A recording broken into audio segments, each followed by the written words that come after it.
Hello and welcome back to the Fast Forward Sailing YouTube channel. The Olympics in Tokyo has just kicked off. Today we saw action from the laser and laser radial fleets, or should I say ILCA, as well as the RSX Windsurfer. In this video we're going to have a look at the results from today and the ones to watch in the ILCA class this week. If you haven't already seen the action and still want to see it, then spoiler warning, we'll be having a look at the results in the next 5 seconds. It was quite a light wind day today, but stronger winds are just around the corner. So the results we saw today might not be representative of who will win out in the end if we see this Olympics dominated by stronger breeze. This is particularly the case in the windsurfers, which we'll have a quick look at now before we have a look at the ILCA results. So if we have a look at the RSX men first. The RSX is a very physical class, particularly so in the lighter winds. There's a lot of pumping that goes on. In the windsurfer, you're allowed to pump as much as you want, although you can't do it all the time just because you need to conserve your energy across the race. Now, Fast Forward Sailing is a sailing channel, but if there's enough demand for it, I will try and create a video on the RSX class and the ones to watch. But let's have a quick look at the first day's results. Great day for Switzerland's Matteo Sanslons. Hope that's how you pronounce it. I can't say I'm familiar with the name, so it will be interesting to see whether he stays up at the top of the fleet. Usually the Netherlands, France and Poland are the top dogs when it comes to windsurfing. They are performing pretty well. Kieran Badlow. This, I believe, is his first games after long being in the shadow of Olympic gold medalist Van Rysselberghe. As you probably know, each country is only allowed to send one boat. I know many of a sailor who's been second in the world but have never gone to an Olympic Games. It can seem a bit cutthroat, but the reason they do it is so there's no team racing. Right, let's have a look at the RSX women results quickly. Great first day from Charlene Picon. She has been to 4 or 5 Olympics, I believe. Going into this event, most people would have probably put their money on Lilian de Hoos from the Netherlands. She's had a rocky start, but a bullet in race 3 means she's still in contention. Also a great day from Emma Wilson. Usually I find in sailing and windsurfing it's the older athletes which tend to outperform, which is not necessarily the case in other sports. But Emma Wilson is one of the exceptions to the rule, and she came through the British Sailing Team programme extraordinarily quickly, having won at least one Youth World Championship. So she'll certainly be one to watch in years to come, but she's still very much in contention for a medal in Tokyo. Right, now we're going to have an in-depth look at the ILCA men and women's class and the ones to watch this week. Let's start with the ILCA 6 women fleet. Favourite going into the Olympics is Olympic gold and silver medalist Marit Bouwmeester from the Netherlands. Also in contention is Denmark's Marit Rindom, who won a bronze in Rio. She was voted World Sailor of the Year in 2019, where she won the European and World Championships. Another one to watch is Belgium's Emma Plachart. This is her first Olympics, having long played second fiddle to Evie van Acker. The ILCA class, being a one design class, is arguably the truest test of sailing ability. The Olympic Games provides all the boats, so in theory they should be identical. So there are 44 boats in the ILCA 6 fleet, which is more than any other class. Now let's have a look at the results from the first day of racing. Interestingly, the World Sailing website is still referring to the class as laser and laser radial rather than ILCA.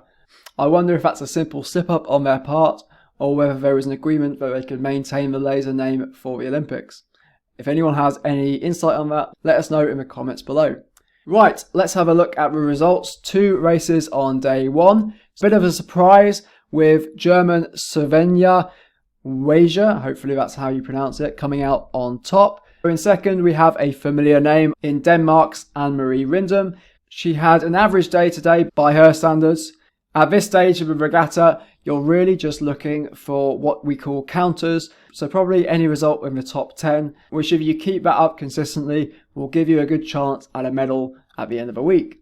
Croatia's Elena Vorobeva completes the top 3 with an impressive result in race 2. What you'll notice with the laser and laser radial fleets more than any other class is it's just so hard to predict, and each race there's a real mix of sailors in that top 3.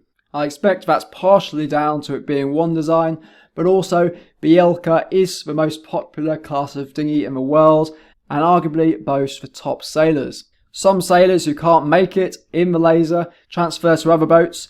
A famous case of that is Britain's Giles Scott, who started in lasers and transferred to the thin class.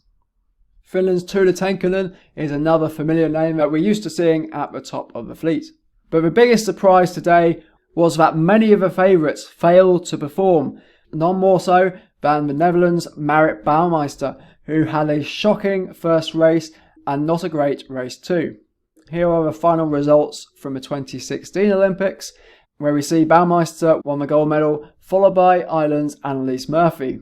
Murphy also didn't perform on the first day, finishing up in 23rd. Also only an average day for Great Britain's Alison Young.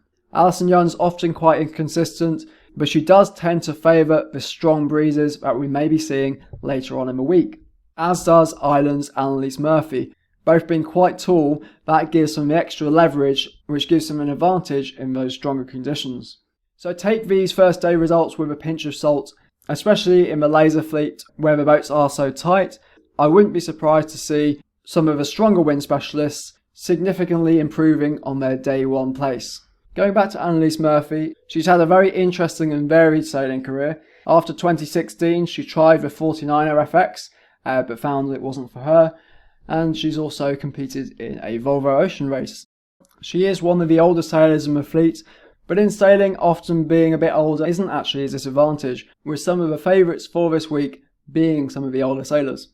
Now I'm going to give you my predictions for the end results. I really do hate giving predictions in such a tight fleet, but here goes. After a good first day, I reckon Anne-Marie Rindom has the best chance of winning the gold. Finland's Tuula Tenkenen I'm going to put in second. And third place, I'm really not too sure on. Sailors that I could potentially see making it are Emma Plaschart and potentially Germany's Svenja Wager. Interestingly, Germany didn't even send a laser radial to the 2016 Olympics.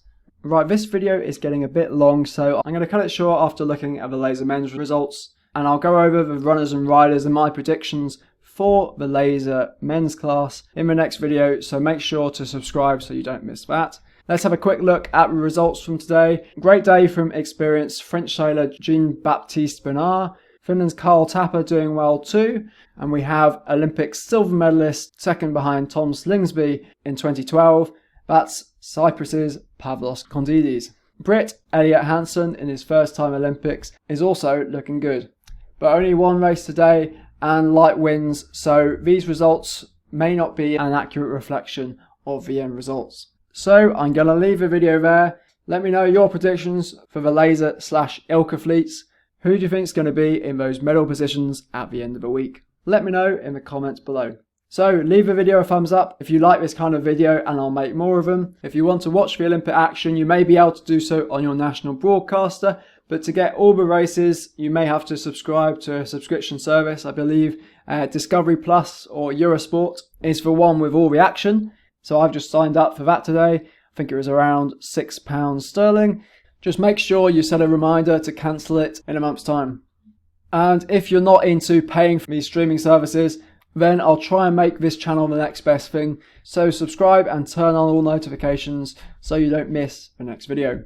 With that said, I hope to see you in the next video.